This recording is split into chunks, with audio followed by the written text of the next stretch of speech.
Баршаңызға қайырлы күн достар, менің каналыма қош келдіңіздер. Бүгін сіздермен творожная шарикидің рецептісімен бөліскім келеді. Видеоны міндетті түрде соңына дейін қараңыздар.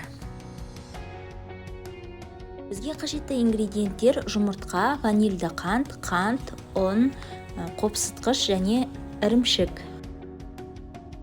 Ең алдымен ыдысымызға ірімшігімізді саламыз. Үстіне қант және 1 шай қасық ванильді қант саламыз. Ұнды електен өткізіп қосамыз.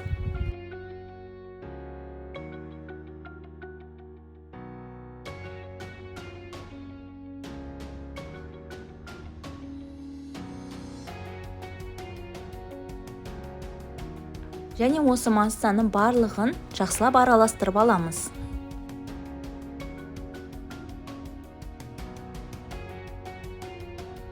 Осы массамызға қопсытқышымызды және 1 жұмыртқамызды қосып, жақсылап араластырамыз.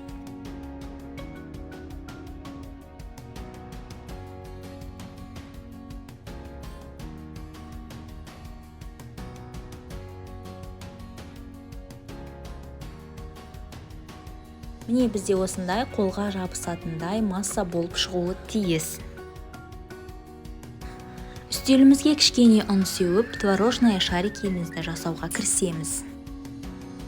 Қамырдың кішкене бөлігін алып, қолымызға жабыспас үшін оңға аунатып, дөңгелек формасында жасап шығамыз.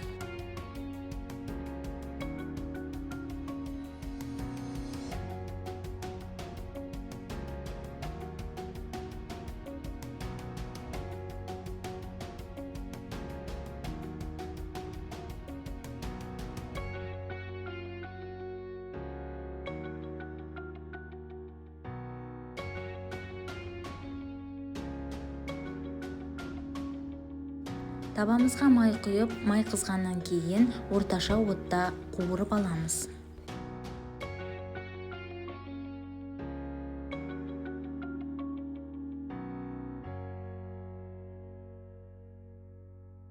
Бір жақ беті қызарған сәтте екінші жақ бетіне аударып, жақсылап қызартып қуырамыз.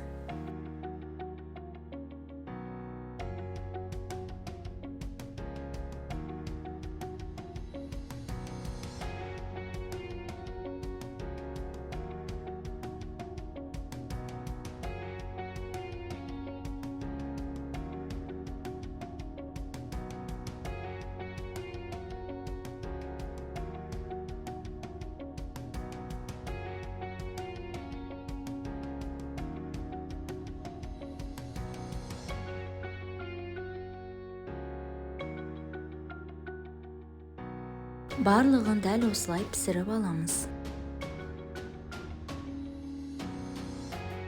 Міндетті түрде орташа отта қуыруымыз қажет, себебі қатты от болатын болса, арасы шикі болып қалуы мүмкін.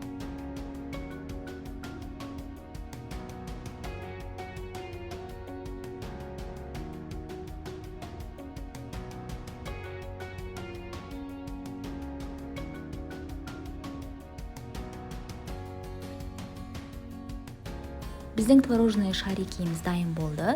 Осылай дастарханға ұсынарда бетіне қант ұнтағын сеуіп, қойытылған сүт құятын болсаңыз, өте жақсы үйлеседі, дәмі ерекше болып шығады.